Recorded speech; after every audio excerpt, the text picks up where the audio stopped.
You see that basketball court back there? When I was around 14 or 15 years old, I was playing basketball on that exact court with my friends, and this old man, not old, I guess he was about middle age, but old to me at the time, came up to us asking us something about Pokemon Go, because at the time Pokemon Go was all the rage. And initially it was a pretty chill conversation, very casual conversation. As you probably know, I'm an introvert, so I get a little uncomfortable in social situations like that, but it wasn't really that big of a deal until I looked down and I realized that this man had a pistol in a gun holster on his hip. And I remember the whole dynamic of the conversation changed immediately after. My answers became very short and very, very dry, and honestly, I was just trying to end the conversation as quickly as possible because I did not feel comfortable being around this man with this gun. Now, if I'm gonna be completely honest with you, I grew up in Texas, and this is a state that is overwhelmingly pro-gun. Now, me personally, I don't really see the necessity for guns, especially in the hands of people who don't even really use them, and I especially don't see the utility value in having a gun in a holster while talking to some 14-year-olds about Pokemon Go, but I digress.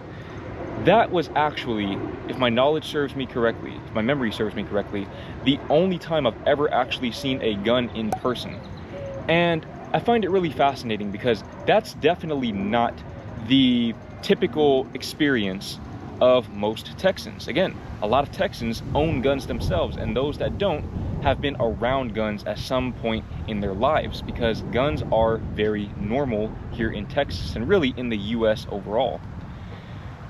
Well, I just came back from living in Europe for 14 months, and look, I'm not saying guns don't exist there, but in the entirety of my time in Europe, not only did I never see any guns, actually, that's a lie, I did see guns only at the airport. I saw guns at the airport when I arrived in Amsterdam for whatever reason, and if you're Dutch and you work at the airport or you know someone who works at the airport, please elaborate on why this is the case, but the guards at those airports literally have assault rifles. They're just casually walking around with assault rifles like they are prepared for a battle. Don't really know why that's the case because, again, guns aren't even really legal in the Netherlands, so I don't really understand that. But outside of that, once I actually got out into society in Europe, I never saw anybody casually carrying a gun like that. And I would be surprised if I met anybody that even owned a gun out there, because to my knowledge, correct me if I'm wrong, of course, to my knowledge, in the Netherlands specifically, I think only farmers are allowed to own guns legally. Only farmers. It's not to say that there aren't some people out there who own guns illegally, because I'm sure that is the case, but I imagine they are much more difficult to find because there is much less gun violence in the Netherlands and in pretty much all of Europe than there is here in the US. I don't really have statistics off the top of my head, but I do know that the murder rate here in this city that I live in, and this is more of a mild city, for being honest, is much, much higher than it is in literally any part of the Netherlands and probably in any part of Europe overall. And that is in large part because people here have access to guns. Whether legal or illegal, people here have access to them and they do use them. Some people use them responsibly, some people don't. And the people that don't, they are the ones who are increasing the crime rate, the murder rate, or just the gun violence rate substantially. They are contributing to the vast majority of those crimes. But the point that I'm making is that I never really saw guns in Europe. And something else that I noticed in regards to guns is that I never saw policemen carrying guns out there. In fact, I think that most policemen in the Netherlands, at least, again, I'm only really speaking for the Netherlands because I don't have extensive experience in other European countries, but even the policemen out there don't carry guns because I don't think they're allowed to. I think that most of them just have those sticks. I don't really know if that's the only weapon that they have. Maybe they have tasers as well or something, but a lot of them don't even carry guns because they're not going to be fighting against people who have guns. So what's the point? So I never really saw that in Europe, and I'm going to be honest with you, it did make me feel a lot more comfortable just being out and about, knowing that the possibility of me or my girlfriend being shot was pretty much zero. Zilch. It's not to say that bad things don't happen in Europe or the Netherlands, but at least the odds of getting shot are much, much lower. And look, on a list of ways to go, that has to be very close to the bottom for me personally. Now, speaking of safety, the next thing that I never really saw while living in Europe was bicycle helmets. Now, as you can see, I have my bicycle right here. That's how I got to this filming location. And I actually dropped a video not too long ago in which I showcased what it's like to bike here in the US. And in the comments of that video, I saw a few people, this was the overwhelming minority, but they stood out to me. I saw at least a few people commenting about how my girlfriend and I were being unsafe by not wearing helmets. And this really struck me as odd, because in Europe and the Netherlands, which is probably the biking capital of the whole entire planet, I don't think I ever saw anybody wearing a helmet. The only people I ever saw wearing helmets out there were literal toddlers, or people who were maybe age 4 and under. People who were riding the bikes that don't have the pedals, where they're just walking and the wheels go. One of those Flintstones type bikes. Never really saw grown adults wearing helmets. Even old people I didn't really see wearing helmets. Because truthfully, look, this isn't to say that it's impossible to crash on your bike. Actually, this did happen to my girlfriend. This guy literally was riding in her lane. I was there when it happened. So I'm only laughing because I know that nobody was hurt. But this guy was riding in her lane and she assumed he was gonna move, but he didn't, and they crashed. And he got up, he was apologetic, but he was definitely inebriated. But the point is, they crashed head on and they were both fine. And they were both going at a pretty decent speed. So again, this isn't to say that nothing bad ever happens when you're riding your bike, but generally the ramifications of crashing into another bike or just falling off of your bike are not that severe unless you're getting hit by a car or something like that, which in Europe, the odds of that happening are exceedingly slim because, for one, drivers are a lot more aware and attentive of everything going on around them. And a lot of them, because they were once cyclists or are still cyclists, because pretty much everyone in the Netherlands uses a bike at some point in their lives, they're a lot more empathetic. But also, the infrastructure makes it such that a lot of times you can ride your bike without even coming into contact with cars, without there really being much of a possibility of ever being hit by a car. And again, if you're not going to be running into a car of some sort, the likelihood is that a helmet isn't really going to do you much good. It's not really going to be very useful. And if you do get hit by a car, sure, a helmet can save your life, but if you get hit by a car at the right speed, there's no helmet that's going to do anything for you, right? You're still going to be dead, or your life will never be the same again at the very least. So again, you never really see bike helmets out there because they're just not useful. The only people actually that I did see, the only adults that I saw wearing bike helmets were the people who ride those really, really expensive road bikes. The people who ride the bikes where you have to hunch over like that and they have all the tight clothing on. Those people wear helmets, and that makes sense because those bikes go a lot faster than regular bikes. But generally speaking, for the average person who's riding their bike from point A to point B for transportation purposes, going to the grocery store, going to school, so on and so forth, a bike helmet is entirely unnecessary. So never really see that out there. Here, you do see it sometimes. Here, I do see adults wearing helmets on their bikes, and honestly, I can't really fault them for that, because if you're going to be intermingling with the traffic out here, you definitely want to be wearing a helmet or some sort of protective gear, because drivers out here are unpredictable, and even worse, they're unaware. But me personally, I just ride on the sidewalk because I value my life, okay? Right there with getting shot is getting hit by a car while riding my bike. They're kind of neck and neck as far as being near the bottom of my preferred list of ways to leave this earth. So I don't really wear a bike helmet because, again, I'm not intermingling with traffic. I am always going to be on the sidewalk, or I'm going to find an alternate route, or I will just drive to where I need to go if necessary. But I will never put myself in a position where I feel like a helmet is necessary.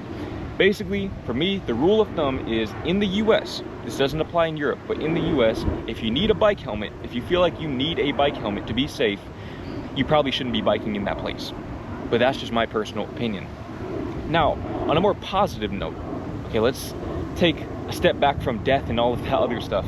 On a more positive note, something else that I never saw in Europe that I see here very, very frequently is public restrooms. So in the back right there, I don't know if you can see that, but basically those are public restrooms here at this park.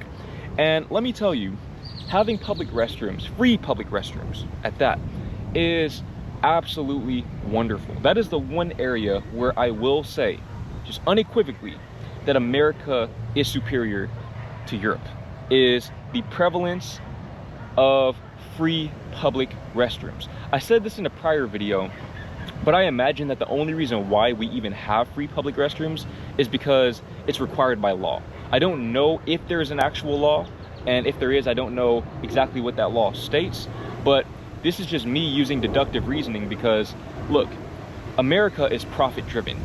We all know this, everyone knows this. America is a corporation, not a country. So, bearing that in mind, there is no reason why public places, especially places like restaurants and grocery stores, would offer free public restrooms, which are generally non-profitable. They're not profitable for the business owners unless they were legally required to do so. I am sure that if they could charge for restrooms like they do in Europe at the train stations or at restaurants, wherever else, I'm sure that they would. And I'm sure they would charge absolutely exorbitant amounts, probably $5 to $10. And honestly, look, as a consumer, I do enjoy the convenience of having free public restrooms. But on the flip side of that, as someone who once worked at a restaurant where I had to clean restrooms, I do see the benefit as well of having paid public restrooms or just private restrooms. Because look, I'm gonna tell you a quick little story. When I was 16 years old, I got a job working at IHOP, and I'll talk more about IHOP here in a second, but I got a job working at IHOP, my first job ever. I worked on the weekends, and at first I was pretty excited to be making money. And then my second weekend happened. Okay, my second weekend working there. I'm cleaning the tables, I was a busser, cleaning the tables, I was taking the plates back to the kitchen to be cleaned, etc. And the host comes up to me and he says to me with a lot of reluctance and even a bit of regret that this woman just left the restroom and told him that she made a mess and apologized for it. And when he told me that, when he relayed that message to me, my stomach dropped. I'm not gonna lie, my stomach dropped, and evidently hers did as well. Because when I walked in that restroom, listen, I'm not going to explain in graphic detail what I saw. I'll just say that she somehow found a way to mess up 2 out of 3 of the stalls and leave a trail on the floor. Okay, and I'll let your imagination fill in the gaps for you. But someone had to clean it up. And that someone was me. I had to clean that up. And that was not the only time that something like that happened. I had to clean up people's puke and just all kinds of bodily fluids that I wanted absolutely nothing to do with in that bathroom. Because people would come into that bathroom and they would make a mess and they would leave. And I think that woman, she didn't even buy food from the restaurant. She literally walked in the bathroom, messed it up, and left. And I guess at least she had the courtesy to apologize, but I was heated. I'm still salty thinking about it to this day. This was in 2016, it's 2025. I'm still a little bit pressed about this. And after that job, I made a pact to myself, made a vow that I would never work at a job where I had to clean restrooms again. But I imagine that if they didn't have free public restrooms like they did, that would have never happened. I would have never been in that situation. Who knows, maybe I still would have been working at IHOP to this day. So I'm kind of glad that it happened, but that is something that as an employee, you do not want to deal with. Ever, ever, ever, ever. Okay, cleaning diapers, that's one thing, but cleaning up somebody's bodily fluids and you don't even know who they are and what their situation is, you don't know if you might catch something, that was a really, really jarring and traumatic experience for me as a 16-year-old. Now, speaking of IHOP, the next thing that I see here in the US regularly that I never saw in Europe, especially in the Netherlands, is 24-hour restaurants. So in a previous video, I talked about how I do enjoy that America has 24-hour convenience stores. That's something that I make great use of. However, I didn't really touch on something else that America has, which is 24-hour restaurants. So that restaurant that I just mentioned, the one that I worked at, IHOP, that was a 24-hour restaurant, which made for some very difficult experiences when I would walk in the morning on a Saturday. I already don't want to be there, and there is literally just puke that's been sitting there for hours waiting for me in one of the bathroom stalls because somebody who was drunk decided that they wanted to go to IHOP at 3 a.m. and throw up in the bathroom. And of course, again, somebody had to clean it. That someone was me. But the point that I'm making is that that wouldn't have been possible in Europe because restaurants close well before then. Now maybe bars or clubs stay open that late. Not really sure because I'm not in that scene, but I never saw a restaurant that was open past midnight in Europe. Literally never saw it. But here, IHOP is open 24 hours a lot of the time. Some of them are not, some of them are. A lot of fast food restaurants are open 24 hours a day. McDonald's, Burger King. I mean, there are other restaurants as well. I don't really go out to eat a whole lot, but the point is, at literally any point in the day, you can decide, I'm gonna go get a hamburger, and you can go get one from a restaurant. You can get a cooked meal at 3:30 a.m. and nobody will stop you from doing so. Now, a lot of Europeans are very averse to this idea because they believe that it's mutually exclusive with work-life balance. But again, as somebody who once worked in the service industry, I'm just gonna give my 2 cents. I actually preferred working the night shift. I much preferred to be there at midnight or 1 a.m. or 11 p.m. just late at night because it was basically free money.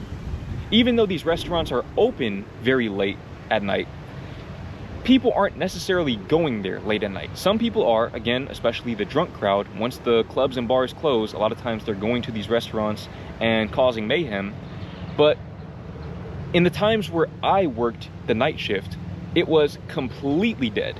In fact, I literally just used that time to get paid to talk to my coworkers. The easiest money I ever made, including doing YouTube. All right, making YouTube videos is, I guess you could say, easy money. There are a lot of nuances to it that people don't really consider, but I have never made easier money than working those night shifts at IHOP. They were few and far in between, but I always enjoyed them whenever I received them.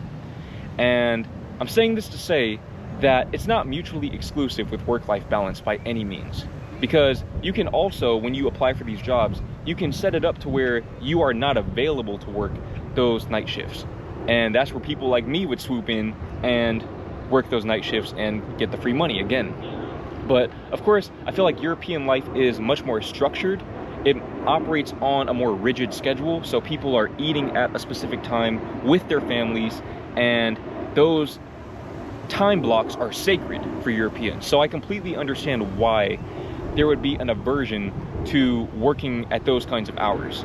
And I can see how Europeans would see that as being mutually exclusive with work-life balance, having the 24-hour restaurants, that is. But again, most people aren't really taking advantage of them, and the people who are working those shifts usually don't really mind because the money comes so easily during those shifts, and you literally get paid to just talk to your coworkers. I remember there was this girl working there at the time that I wanted to talk to a little bit.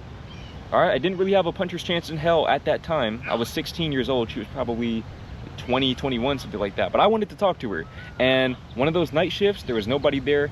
And we literally sat in the booth and just talked to each other the whole shift. And I honestly didn't even want to leave that day. Shout out to her, hope she's doing well.